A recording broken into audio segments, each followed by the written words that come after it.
আজকের সর্বশেষ সংবাদে আপনাদের সবাইকে স্বাগত। শুরুতেই সংবাদ শিরোনাম। রাসূলকে অনুসরণ করলে বন্ধুরা ত্যাগ করবে, বিশ্ব আপনাকে সন্ত্রাসী বলবে। আন্দোলনকারীরা ঘরে না গেলে সরকারের অবস্থান কি, জানালেন আইনমন্ত্রী। জাকির নায়েকের ওস্তাদের বাসভবন পরিদর্শনে আজহারী, মাহফিলের জন্য হাজারো মানুষের অপেক্ষা। এবার বিস্তারিত। রাসূলকে অনুসরণ করলে বন্ধুরা ত্যাগ করবে, বিশ্ব আপনাকে সন্ত্রাসী বলবে। না তুম জানো না হাম ও সানাম এবং কিতনি হাসিন জিন্দেগি এর মতো গানের জন্য পরিচিত গায়ক লাকি আলী। তবে গান নিয়ে নয়, এবার তিনি আলোচনায় ভিন্ন প্রসঙ্গে, তার নিজের করা এক বিস্ফোরক মন্তব্য নিয়ে। ভারতীয় এই সঙ্গীতশিল্পী দাবি করেছেন এই বিশ্ব মুসলমানদের সন্ত্রাসী হিসেবে আখ্যায়িত করে থাকে। শুক্রবার নিজের সাবেক টুইটার হ্যান্ডেলে লাকি আলী লিখেছেন, আজকের বিশ্বে মুসলমান হওয়া মানে একাকিত্বের ব্যাপার। রাসূলের সুন্নাহ অনুসরণ করা একাকিত্বের বিষয়। আপনার বন্ধুরা আপনাকে ত্যাগ করবে, বিশ্ব আপনাকে সন্ত্রাসী বলবে।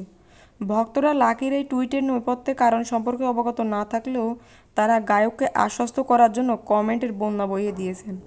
এক ভক্ত লিখেছেন, ওস্তাদজি ভালো মানুষ যেমন আছেন, খারাপ মানুষও আছেন। যাই হোক না কেন, আমার মতে মানুষের কাছে আপনি একজন কিংবদন্তি এবং তা সর্বদাই থাকবেন। আর প্রত্যেক ভালো মানুষই একজন ভালো মানুষ। তাই সে লাকি আলী হোক বা লাকি শর্মা হোক, তাতে কিছু যায় আসে না। আরেকজন লেখেন, তাতে কিছু এসে যায় যদি আপনার বন্ধুরা আপনাকে ছেড়ে চলে যায়, তবে তারা কখনোই আপনার বন্ধু ছিল না।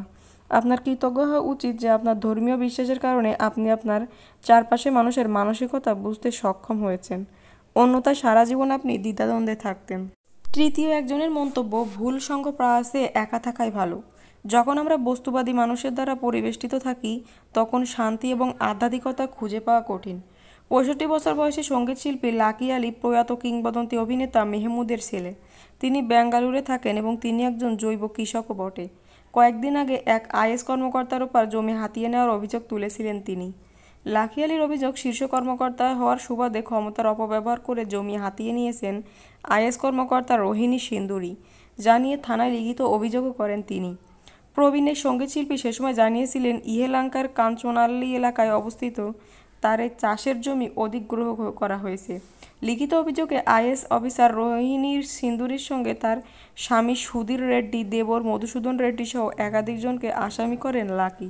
আন্দোলনকারীরা ঘরে না গেলে সরকারের অবস্থান কি, জানালেন আইনমন্ত্রী। আইনমন্ত্রী আনিসুল হক বলেছেন, যারা বাংলাদেশের স্বাধীনতার বিরোধী ও বঙ্গবন্ধুকে সপরিবারে হত্যা করেছে, কোঠা আন্দোলনে সেই প্রেতাত্মাদের ষড়যন্ত্র অস্বীকার করতে পারব না। শুক্রবার সকালে আখাউড়া রেল স্টেশন জংশন স্টেশনে কোঠা বিরোধী আন্দোলনের বিষয়ে সাংবাদিকদের এক প্রশ্নের জবাবে আইনমন্ত্রী আনিসুল হক এসব কথা বলেন। এর আগে তিনি সকাল 10টার দিকে ঢাকা থেকে ছেড়ে আসা আন্তনগর মহানগর এক্সপ্রেস ট্রেনে আখাউড়া রেল স্টেশনে এসে পৌঁছান।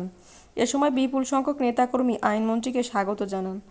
আইনমন্ত্রী বলেন, এটা আপনারাও বুঝতে পারতেছেন, আমিও বুঝতেছি, কিন্তু আমার বিশ্বাস যারা নতুন প্রজন্মের ছাত্রছাত্রী কোঠার ব্যাপারে তাদের বক্তব্য প্রকাশ করেছে, সর্বোচ্চ আদালত যে আদেশ দিয়েছে সেই আদেশ তারা মেনে অবশ্যই ঘরে ফিরে যাবে। আমি বিশ্বাস করি তারা জনগণের অসুবিধা হোক, দুঃখ কষ্ট ভোগ করুক, সেগুলো পরিহার করে তারা তাদের ব্যবস্থা নেবে। মন্ত্রী বলেন, আমার মনে হয় তারা ঘরে ফিরে যাবে। কোঠা বিরোধী আন্দোলনকারীরা যদি ঘরে ফিরে না যায়, সেক্ষেত্রে সরকারের অবস্থান কী হবে জানতে চাইলে মন্ত্রী বলেন, সরকারের দায়িত্ব হলো জনগণের জানমাল রক্ষা করা, জনগণের সুবিধা অসুবিধা দেখা। সেখানে যদি কেউ বাধাগ্রস্ত করে, সেক্ষেত্রে সরকারের দায়িত্ব আইন অনুযায়ী ব্যবস্থা নেওয়া। এ সময় উপস্থিত ছিলেন উপজেলা আওয়ামী লীগের সভাপতি মোহাম্মদ আলী চৌধুরী, পৌর মেয়র ও সাধারণ সম্পাদক তাকজিল খলিফা কাজল, ছাত্রলীগের সভাপতি ও ভাইস চেয়ারম্যান শাহাবুদ্দিন বেগ সাপুল, সাধারণ সম্পাদক সাখাওয়াত হোসেন নয়ন প্রমুখ। জাকির নায়েকের ওস্তাদের বাসভবন পরিদর্শনে আজহারী, মাহফিলের জন্য হাজারো মানুষের অপেক্ষা।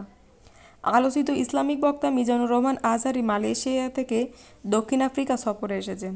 বুধবার রাত 9টার দিকে এমিরেটস এয়ারলাইন্সে জোহান্সবার্গ ও থাম্বু আন্তর্জাতিক বিমানবন্দরে অবতরণ করেন।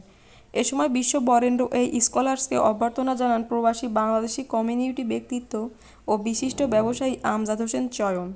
জানা গেছে, মিজানুর রহমান আজহারী ব্যক্তিগত সফরে দক্ষিণ আফ্রিকায় এসেছেন। বিখ্যাত ইসলামিক স্কলার ডাক্তার জাকির নায়েকের ওস্তাদ আহমেদ দিদারের ডারবানের বাসভবন পরিদর্শন করবেন। এরপর জোহান্সবার্গের ও কেপটাউন ভ্রমণ করে মালয়েশিয়া চলে যাবেন। দক্ষিণ আফ্রিকায় বসবাসরত বাংলাদেশি কমিউনিটি ও মিজানুর রহমান আজহারীর সফরকে কেন্দ্র করে বেশ উচ্ছ্বসিত। তারা তার সঙ্গে সাক্ষাৎ করার জন্য এবং তার তাফসির শোনার জন্য অধীর আগ্রহে অপেক্ষা করছেন।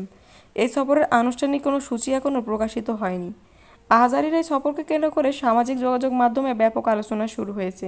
অনেকেই তার সফরের খবর শেয়ার করেছেন এবং তার মাহফিলের জন্য অপেক্ষা করছেন হাজারো মানুষ। আপনি কোন জেলা থেকে আমাদের ব্রেকিং নিউজ দেখছেন কমেন্টে জানাবেন এবং সবার আগে সর্বশেষ আন্তর্জাতিক সংবাদ পেতে আমাদের চ্যানেলটি সাবস্ক্রাইব করে আমাদের সাথেই থাকুন। পরবর্তী ব্রেকিং নিউজের জন্য আমন্ত্রণ রইল। ধন্যবাদ।